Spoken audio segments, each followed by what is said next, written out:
Assalamualaikum warahmatullahi wabarakatuh. Salam sejahtera bagi kita semuanya. Masih dengan saya Mr. Wahid Nugroho dari Rumah Cerdas Bahasa Inggris.com, belajar bahasa Inggris dan TOEFL dari nol. Sebelum kita lanjutkan belajar TOEFL, mari kita buka proses belajar kita pada kesempatan kali ini dengan berdoa. Semoga apa yang kita pelajari bisa lebih bermanfaat. Berdoa dipersilahkan. Bismillahirrahmanirrahim.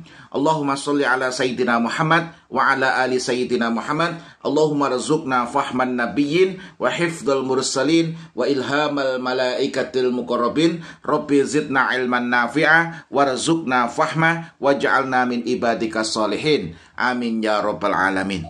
Oke, marilah kita lanjutkan ke latihan TOEFL nomor 6 ya, latihan TOEFL 6. Nah, di sini sudah saya sediakan beberapa latihan soal. Di sini ada nomor 21, 22, 23, 24 ya, sudah saya siapkan.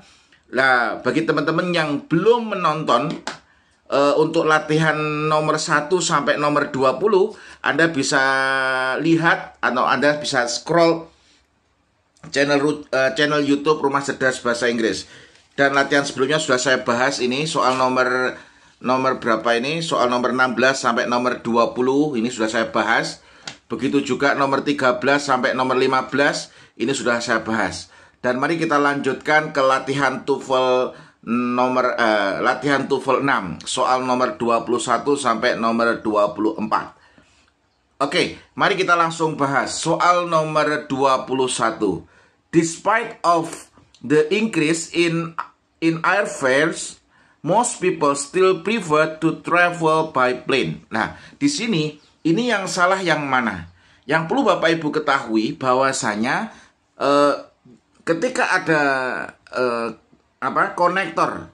Jadi despite of ini adalah konektor. Diikuti dengan subjek.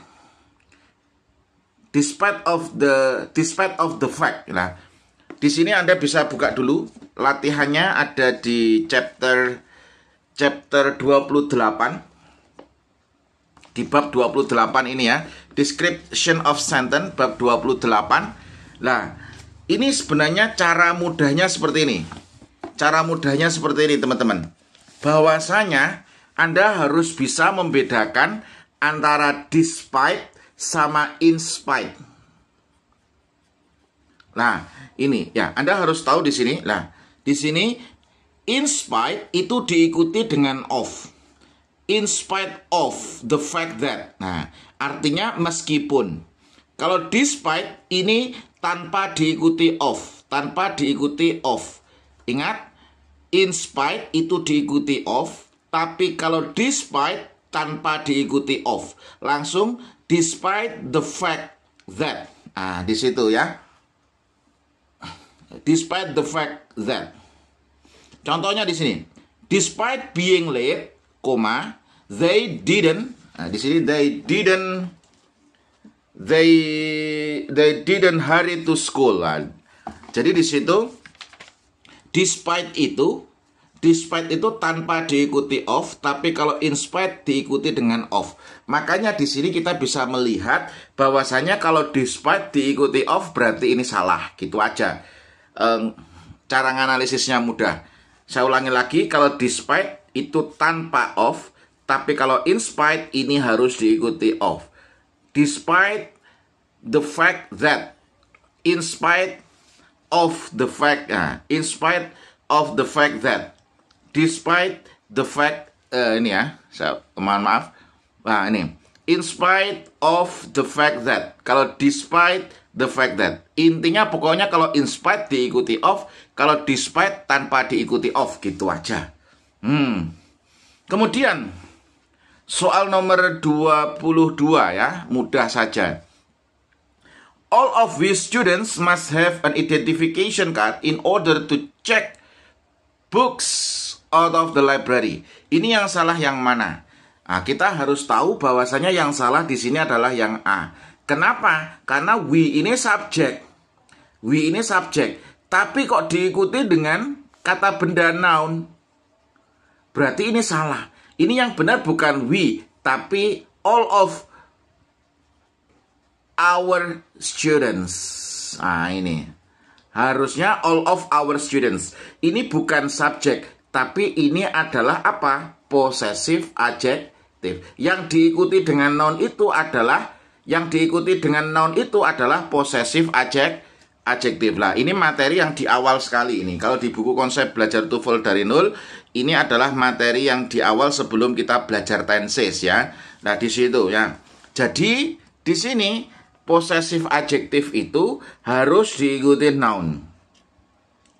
Harus diikuti noun. Di sini contoh, my car, your car, their car, our car, her car, his car.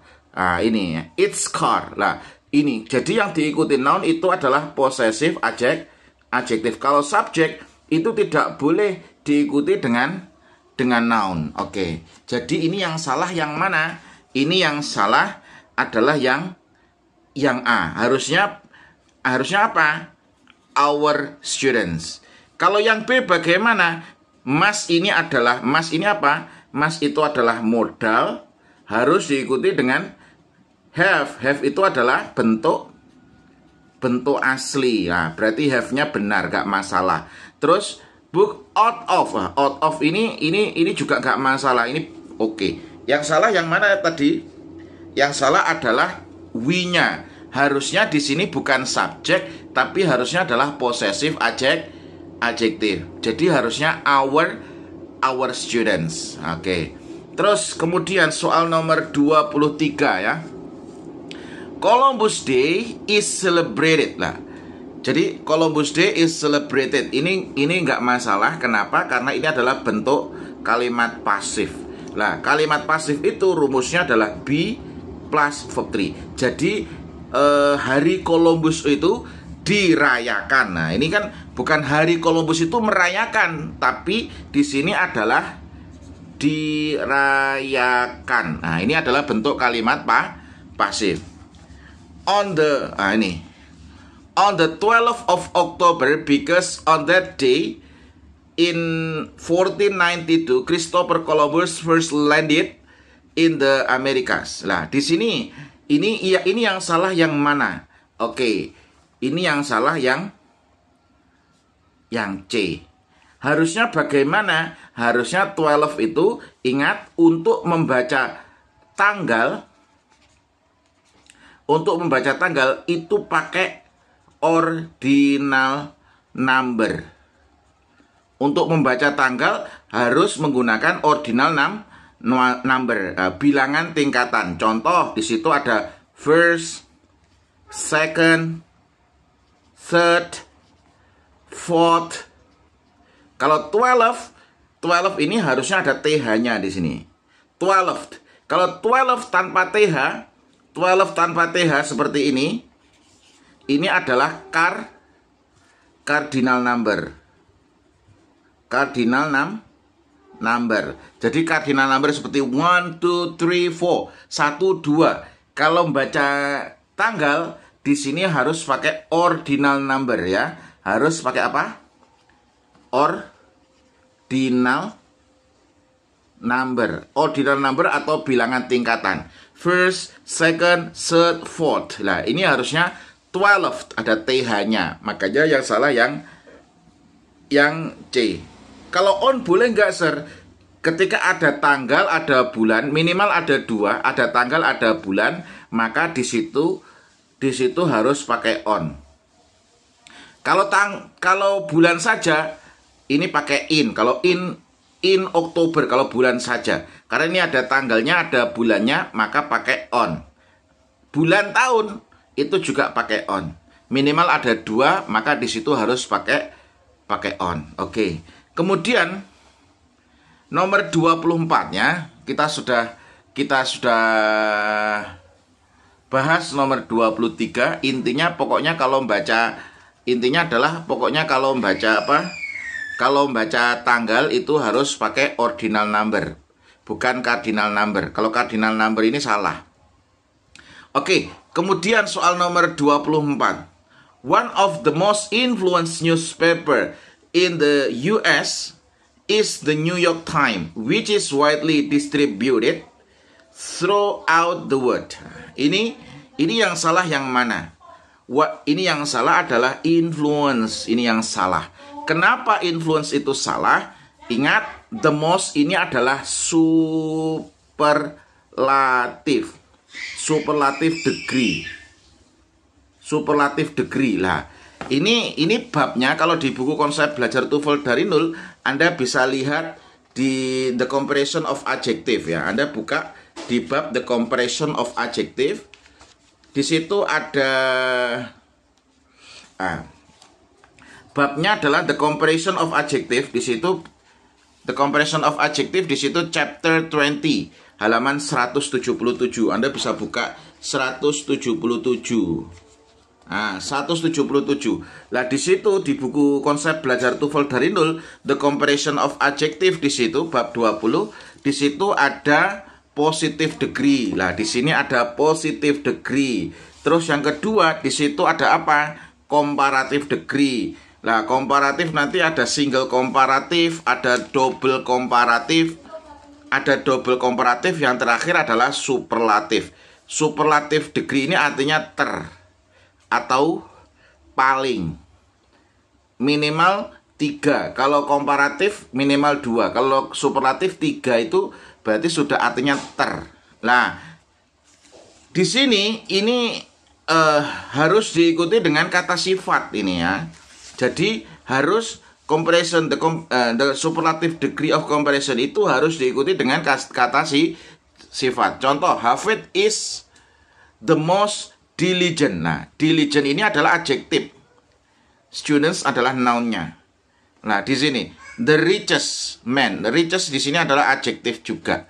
Lah, ingat bahwasanya di sini one of the most influence ini influence itu ada CE itu adalah noun.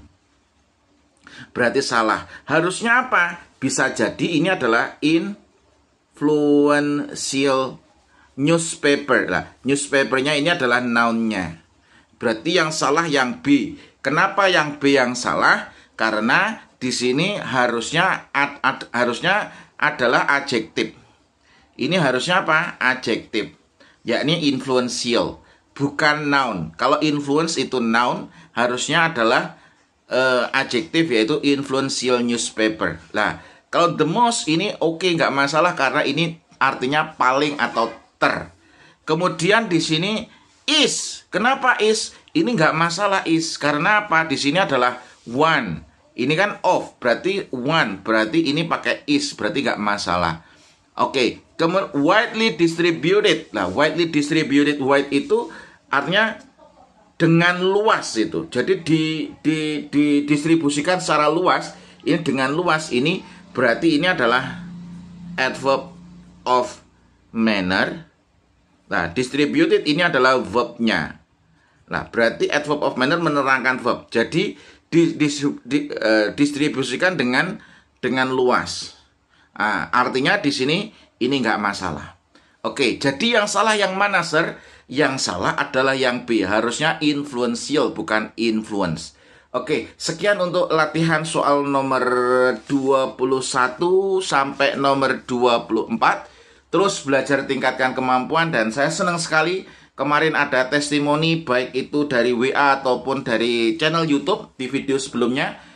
Terima kasih sir, setelah nonton video dari Mr. Wahid, baik itu melalui e-course maupun melalui YouTube, bisa lolos TOEFL ITP di atas 500. Alhamdulillah. Ada yang keren lagi yang ngasih testimoni di WA. Terima kasih sir, saya sudah lolos TOEFL, skornya 613. Wih, keren sekali 613. Oke, dan semoga teman-teman yang sedang berjuang untuk mendapatkan beasiswa bisa semakin sukses di studi maupun di karir hukum. Semoga beasiswanya goal. Bagi teman-teman yang ingin belajar TOEFL dari nol, Anda bisa pesan konsep belajar TOEFL dari nol yang dilengkapi dengan full tricks and exercise, ada 200 lebih video. Begitu juga ada belajar listening TOEFL dari nol. Alhamdulillah ini sudah didistribusikan seluruh Indonesia dan sudah membantu banyak orang untuk lolos skor TOEFL. Dan bagi teman-teman yang ingin belajar bahasa Inggris, ini ada buku Konsep Belajar Bahasa Inggris dari Nol menggunakan metode kuantum cerdas. Semoga pembelajaran kita bisa bermanfaat dan teman-teman bisa semakin sukses di studi maupun di karir. Kurang lebihnya mohon maaf. Assalamualaikum warahmatullahi wabarakatuh.